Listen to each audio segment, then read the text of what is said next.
그게 아파트의 문제일까요?라는 게 아파트가 그거를 뭐 대변을 하기는 하지만은 아파트뿐만이 아니라 우리가 경험하는 모든 건물들이 우리는 고만고만한 스타일의 고만고만한 유형의 그거라는 거예요. 다양성이 없는. 그러니까 단독주택을 예를 들면은 얘네들은 내부 공간과 외부 공간이 이게 연계가 돼 있는 공간이잖아요.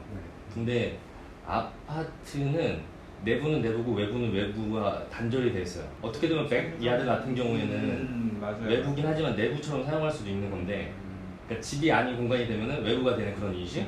예. 정말 그 영향이 큰 것 같은 게 단독주택을 설계를 의뢰를 맡기는 건축주들도 저희가 새로운 평면, 그 다양한 평면을 제안을 드려도 굉장히 받아들이기 힘들어하시는 경우가 많더라고요. 그러니까 결국 그래서 그분들이 원하는 대로 평면을 계획을 하다 보면 아파트 평면이 이기는 거예요. 그것도 그렇고 외부 공간에 대한 경험이 없으시다 보니까 되게 관념적으로 제가 그럼 제주도에 작업을 하는데 저는 건물을 이제 그늘을 만들기 위한 그걸로 이렇게 써서 마당을 이렇게 쓰시면 된다니까 마당에 해가 쫙 들어와요. 안 나가보셔서 그런다고. 여름에 해를 피할 걱정을 하셔야지. 해는 어디든 있다.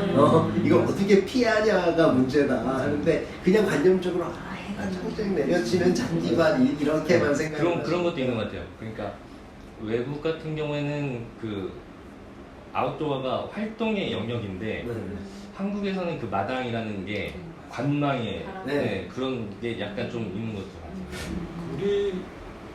우리의 마당은 사실 쓰이는 공간에 대한 근데 또 어떻게 얘기해보면 바뀐 거지.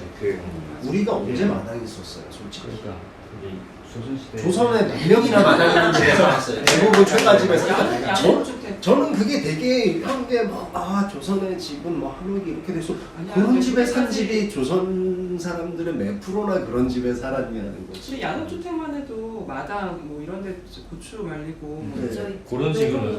그 삶의 그 행태가 고스란히 양옥주택에서 심지어 아파트 옥상에서 저희 할머니는 굉장히 부지런히 그치, 우리 어렸을 때 아파트도 지금 옛날에는 또 이런 뭐 베란다 같은 데도 이렇게 나름 썼는데 지금은 다 튀어가지고. 맞아요. 근데 분명한 거는 그건 있는 것 같아요. 저희가 설계를 하고 건축주를 만날 때 사유화된 외부 공간에 대한 감이 너무 없는 거예요. 맞아요. 그 사유화된 외부 공간을 경험하지 못한다는 거는 사실은 내외부의 관계가 그 단독주택 설계할 때 굉장히 중요하잖아요.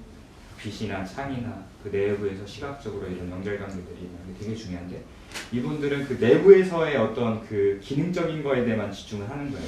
그리고 외부 공간 자체도 실질적으로는 이 공간 자체에 포함된 어떻게 보면 연장된 공간인데 사실은 이분들은 그것들은 버려진 공간이라고 생각하는 경우가 되게 많잖아요. 그러니까 나오다 보면은 꽉 채운 다각형 나오는 거. 맞아요. 뭐 기읍자 정도는 일단은 좀 괜찮아. 일단 기읍자 정도로 설계를 하면 일단 그 공간에 대한 인지도도 떨어지시고 동선에 대한 길이에 대한 부담감은 엄청 느끼지 않아요. 그게 항상 있지 않아요?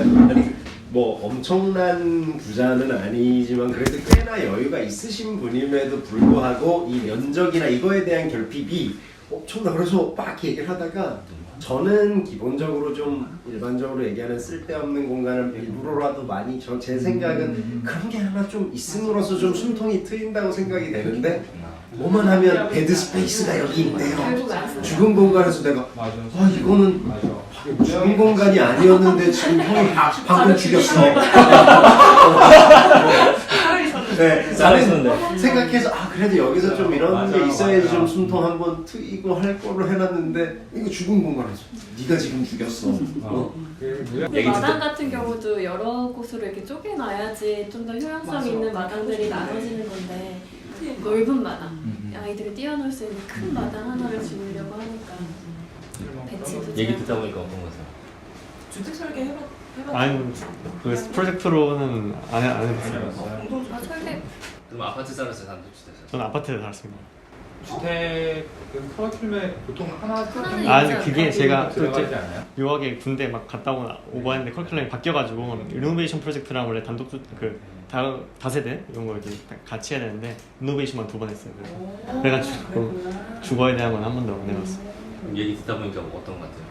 별로 쓸데기 없는 거. 아니 근데 이게 약간 그런 것 같은 게 저도 건축가는 교수님들이 이제 뭐 경험을 많이 해봐야 된다 이런 얘기 많이 하시잖아요. 그리고 뭐 1학년 때부터 막 아파트에 대한 뭐 아파트와 아파트 아닌 것에 대한 이런 것들 구도를 나눠서 얘기해 주시고 근데 아파트를 계속 처음에 살았고 잘 살았던 것 같은데 왜 이렇게 안 좋게 보지라는 생각이 했어요. 근데 그건 뭐 전원주택이나 이런 걸 안 살아보기도 했고 건축가 입장에서는 아파트에 네. 안 살려는 분들이 많아서 일이 아 그런 측면에서 근데 솔직히 저도 뭐 일이니까 네네네. 아 집 이런 데서 살아야 돼 하지만 저는 그냥 아파트 살 것 같아요. 아, 저는 그렇게 나쁘게 보지는 않아요. 근데 저는 아파트의 문제라기보다는 그냥 우리가 전체적으로 건축을 또는 공간을 뭐 경험하고 소비하는 어떠한 인식의 문제라고 봐야지.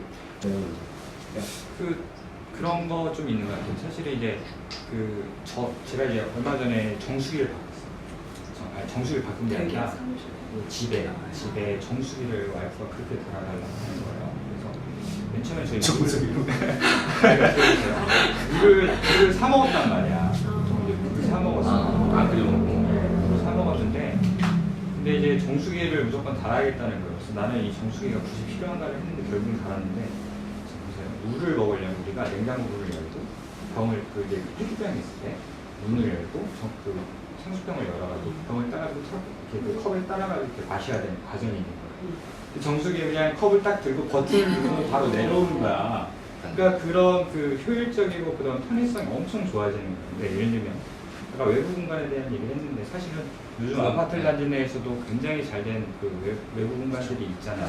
근데 사실 이 외부 공간은 사실은 다 이제 아이들한테는 좋은 추억의 장소가 될 수 있는데 어른들한테는 불편한. 이게 엘리베이터 타고 그러니까 문을 열고 엘리베이터 타고 그러니까 자기가 이제 정식으로 옷을 입고 엘리베이터를 타서 내려가서 그 외부 공간까지 경험하는 과정이 사실은 단독주택에 있을 때의 경험보다는 훨씬 더 힘든 일인 거지. 그러니까 예를 들어 눈이야 했는데 아파트에서는 눈만 보고 내려가서 이제 경험해야 되는데 단독주택 같은 경우는 눈이야 하면 문을 열고 바로 나갈 수가 있는 거잖아요. 아이들한테는. 사실은 그런 직접적인 어떤 외부 공간에 대한 경험 자체가 제가 봤을 때는 단독주택이 훨씬 더 그거 좋잖아요. 건축주분이 얘기하시는 단독주택 너무 좋다. 왜요? 그 장을 봤는데 그냥 던지면 바로 앞에다 주차를 하고 자기 집에다 던지면 된다는 거예요. 근데 실질적으로 아파트에서는 생각해보면 쓰레기를 버리거나 음식물 쓰레기를 버릴 때도 내려가고 저 너무 힘든 일을 하는 거잖아요, 사실은. 근데 그게 물론 이 아파트의 편의성도 훨씬 많고 그렇지만 그런 짧은 어떤 그런 약간의 어떤 귀찮음이 큰 인생의 본질을 바꿀 수도 있는 거예요. 그래서 저는 단독주택이 아파트보다는 일단 뭐 아까 얘기한 것처럼 아이들이나 아니면 뭔가 이렇게 노인분들이 있을 때는 좀 좋지 않나는 좀 그런 생각이 좀 개인적으로 있어요. 그렇죠? 네. 오픈을 해서 가장 먼저 했던 게 뭐였었어요? 처음엔 다 똑같을 거 일이 없으니까 우리 다 명함을 한 2달 맞아. 만에 명함 디자인. 회사 이름 더하고 홈페이지 만들고. 뭐 그런 것들을 하죠. 그때 만든 거 근데 지금 다 안 쓰고 있어. 아까 근데 김소장님도 말씀하셨지만 건축주와 건축가의 궁합이 되게 중요하다고 하셨는데 그거를 이제 건축주들이 건축가를 찾을 때 홈페이지를 열심히 볼 것 같아요. 저는 많이 보기도 볼 하더라고요. 거라고 생각을 안 해봤었어요. 아니, 책 보더라고요. 아니 뭘 찾을 수가 있어야 볼 거 아니에요. 일단은. 찾아서 보시고 정말 오는 그냥 건축주는 뭐 마포구 건축사 사무소 이렇게 검색해서 홈페이지 찾아서 맞아요. 보시는 분들도 계시고 홈페이지에서 어떻게 보여줄지에 대한 그 방식을 결정하는 것도 인상을 주는 거죠. 중요한 것 같아요. 굉장히 블로그 형식으로 그동안 건축했던 과정들을 쭉 쓰는 건축가들도 음. 있고 정말 완공된 작품들 사진만 올리는 건축가들이 있고 네. 아니면 도면부터 뭐 설계하는 과정에서 있었던 뭐 다이어그램까지 설명적으로 써주는 건축가도 있고 스튜디오 워크북에 좀 되게 신기했어요. 거의 이렇게 스케치, 설명을 스케치로 해가지고. 여기 최근에 저희도 그냥 시험 삼아 저기는 저 스케치를 해본 건데 사실 수업 중에 이제 뭐 학생들한테 뭐 이렇게 설계 주제에 되게 대한 신기했어요. 추상적인 스케치를 해봅시다라고 하면 저도 같이 해본 건데 문제는 이제 저희도 저게 뭐가 뭔지 저희도 몰라서 조만간 바꿀 것 같아요. 찾아가기가. 그래도 아무튼 굉장히 색깔이 있더라고요. 네. 사이트 들어가봤는데 되게 좋은 것 같았어요. 근데 어쨌든 오픈할 때 홈페이지를 공들여서 만들라는 조언. 공들였다기보다는 자기의 그 성향을 보여줄 수 있게 만드는 게 중요해요. 근데 오픈할 때는 홈페이지에 올릴 게 없어. 올릴 게 없죠. 나는 나중에 만들었는데. 컬러 뭐 그런 거. 그렇다고 근데 내가 없는 일이 없어도 뭐라도 만들어야 되는 회사에서 한 걸 올리기는 나 뜨겁고.